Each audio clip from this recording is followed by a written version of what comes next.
Agora, o que a Justiça vai fazer? Bom, em 2025 a Justiça também está adotando novas estratégias para acelerar processos relacionados ao INSS, especialmente aqueles que envolvem concessão de benefícios, revisões de aposentadoria, auxílios, né, para segurado em situações de vulnerabilidade.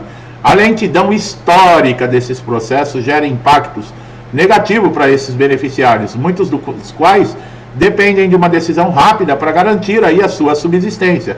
Nós vamos destacar aí as principais medidas e mudanças planejadas para agilizar tudo isso, tá? Por exemplo, a digitação de processos é um dos principais fatores que devem acelerar a tramitação dos casos contra o INSS. Por quê? Digital é tudo mais prático, mais rápido, né, pessoal? Antes, aquela parte burocrática, aqueles processos imensos, naquelas capas rosas, tinha 500 mil folhas no processo, tinha que passar por um setor para carimbar, tinha que passar por outro setor para conferir, tinha que passar no outro setor para autorizar, tinha que passar pelo outro setor para despachar. Hoje não precisa nada disso. O próprio juiz, ele pode já dar a sentença diretamente digital e já tomar atitude. Tá? Em 2025, o processo judicial eletrônico, ele vai ser expandindo, permitindo que todos os procedimentos, desde a petição inicial até a sentença, ocorram de forma digital. Isso reduz prazos de tramitação, elimina a necessidade de deslocamento de entrega de documentos, como eu acabei de falar, facilita o acesso remoto também para advogados, para segurados. A Justiça está priorizando esses processos de beneficiários em situações de maior necessidade, como idosos, pessoas com deficiência, portadores de doença. A nova política de priorização permite que esses casos sejam tratados em regime de urgência, acelerando o andamento processual e análise das provas para garantir uma decisão rápida e eficaz. Em 2025, a Justiça vai continuar investindo nesses programas também de conciliação e mediação com o INSS, para evitar processos prolongados. É aquilo, né? Esses programas, eles vão tentar solucionar disputas por meio de acordos, né, rápidos e consensuais, evitando prolongamento desnecessário de demandas e congestionamento do sistema judiciário. Além disso, os acordos também promovem uma economia de tempo, recursos, tanto do INSS, tanto para os segurados. Agora, o acordo é aquilo, né? Não tem receita de bolo. Não adianta eu querer fazer um vídeo aqui falando de acordo, porque cada caso é um caso, são situações diferentes, apesar que muitas vezes a incapacidade é a mesma, mas os casos são diferentes.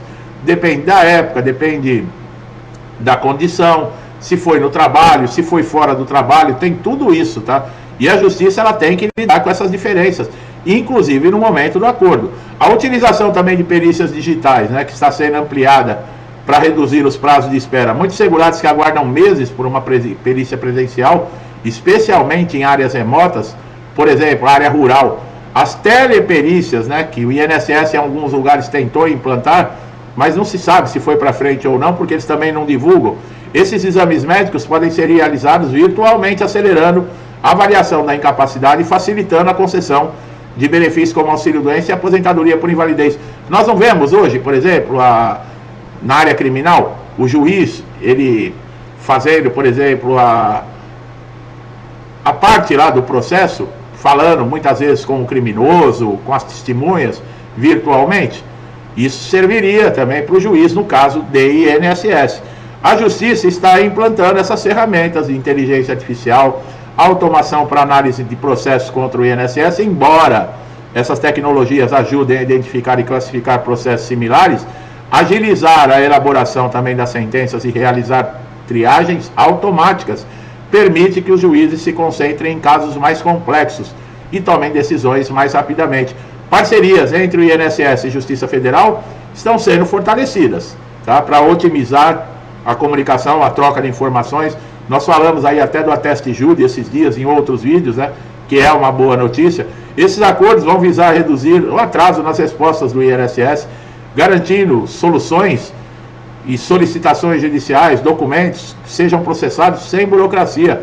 Essa cooperação permite que a Justiça acelere, né, os dados necessários diretamente, acelerando o trâmite dos processos. O Conselho Nacional de Justiça também está intensificando a fiscalização e o monitoramento de prazos nos processos contra o INSS, com o objetivo de reduzir a lentidão, punir atrasos injustificados.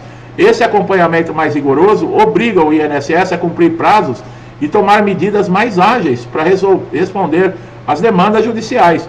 Em algumas regiões está sendo criada aí varas especializadas para tratar exclusivamente de questão previdenciária. Deveria, né? Porque é muito processo. Em 2023 foram 4 milhões de ações contra o INSS abertas na Justiça. Com os profissionais e peritos especializados em direitos previdenciários, essas varas elas conseguem lidar de maneira mais rápida e assertiva com relação aos processos do INSS, reduzindo o acúmulo de ações e garantindo uma análise mais técnica dos casos, né?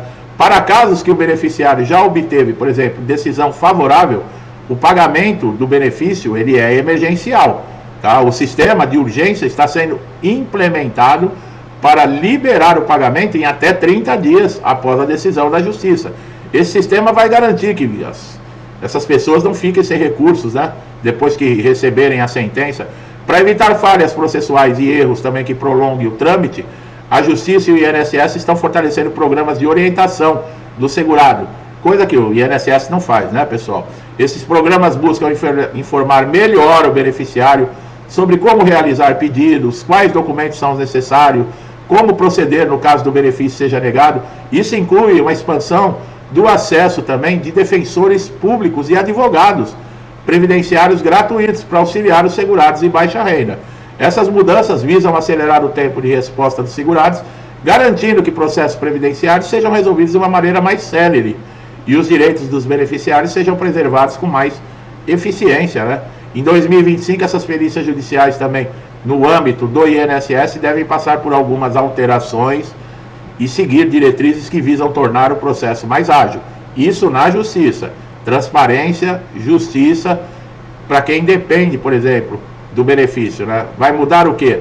Eles vão pedir exames, né? Vão receberem documentação que é feita, né, na abertura da solicitação de um benefício judicial, como auxílio-doença, aposentadoria por invalidez. É necessário atender os requisitos. As mudanças estão ocorrendo no cenário, né, e buscam melhorar essa prestação de serviço, tá? A utilização de perícias digitais realizadas, né, como nós falamos, por teleperícia, vai continuar a crescer, esperamos, tá?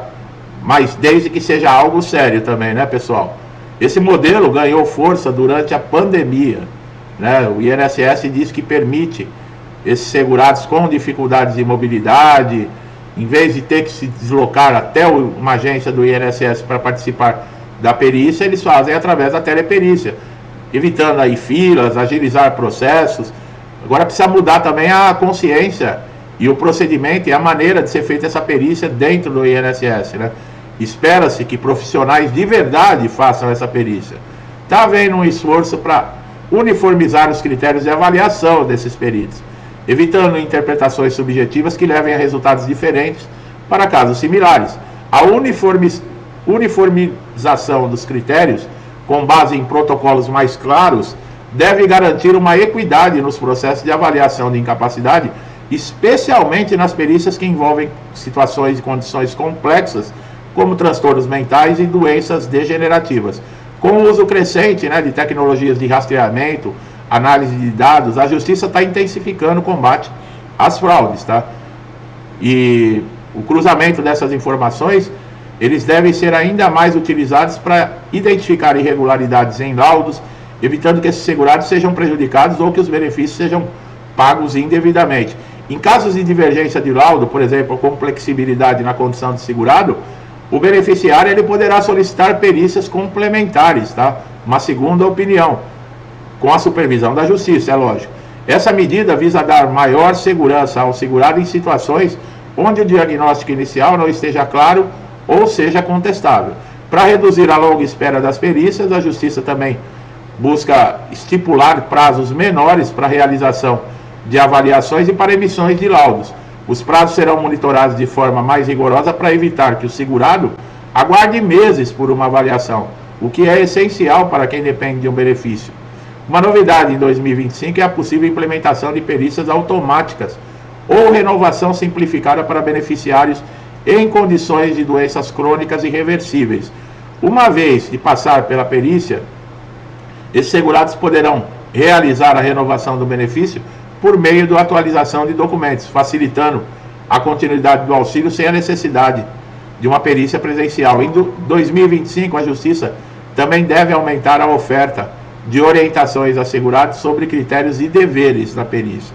Bom, isso inclui informações como proceder no caso de erro de laudo, como solicitar uma revisão, o direito de ter um acompanhamento nas perícias, promover maior transparência, garantindo que esse segurado ele compreenda todas as etapas do processo. A análise desses laudos periciais deve contar com o auxílio de ferramentas de inteligência artificial para agilizar esses exames médicos, identificar padrões em casos de indeferimento ou de aprovação. A inteligência artificial também deve ajudar a identificar inconsistências e possíveis fraudes. Então é isso, pessoal, é muita coisa que está acontecendo, não somente dentro do INSS, mas dentro da Justiça para 2025. O importante é que pensem pelo lado do segurado, o que fazer para que o segurado ele não se sinta muitas vezes prejudicado, desrespeitado, né? Porque hoje atende todos os requisitos, documentação, que não é uma coisa fácil, muitas vezes de reunir, porque às vezes faz anos que a pessoa fez uma cirurgia, ela precisa daquele histórico cirúrgico, é complicado às vezes para conseguir laudos com médicos especializados, estão falando de assinatura eletrônica nos laudos, quer dizer, vai dificultar mais ainda, tá? Nós estamos vendo falar muito, vamos reformar os nossos critérios e procedimentos, mas é para ferrar mais ainda o segurado, é o que eu falei, não pensam numa maneira de agilizar o que está errado. Por exemplo, de fazer com que os peritos tenham um procedimento, uma ética para atender os segurados. Porque ninguém procura o INSS porque está querendo diversão, pessoal. Ninguém vai no INSS porque está feliz. As pessoas estão lá porque estão com problema de saúde, sofreram acidentes, estão incapacitados, não podem desempenhar as suas profissões, não podem, muitas vezes, ganhar o dinheiro para sustentar as suas famílias. Quer dizer, isso ninguém leva em consideração. Esperamos que tanto no INSS ou na Justiça isso mude algum dia. Para você que está chegando a primeira vez aqui no nosso canal, seja muito bem-vindo. Aproveite todos os nossos conteúdos, tá? São conteúdos que vão sempre te deixar atualizados, relevantes, tá? Então é muito importante você saber de informações como essa. Gostou do meu trabalho? Não deixe de dar um like, se inscreva no canal, ative o sininho de notificação para você ser sempre beneficiado com os nossos novos vídeos, tá? Você não vai perder nenhuma informação. Meu amigo e minha amiga, muitos comigo desde o início do canal, que Deus abençoe a casa, a vida, a família de vocês, com muita paz, saúde, prosperidade, alegria, harmonia, tudo de bom, tá? Tudo que eu desejo para mim e para minha família, eu lhes desejo em dobro. Deixo um forte abraço e até os próximos vídeos.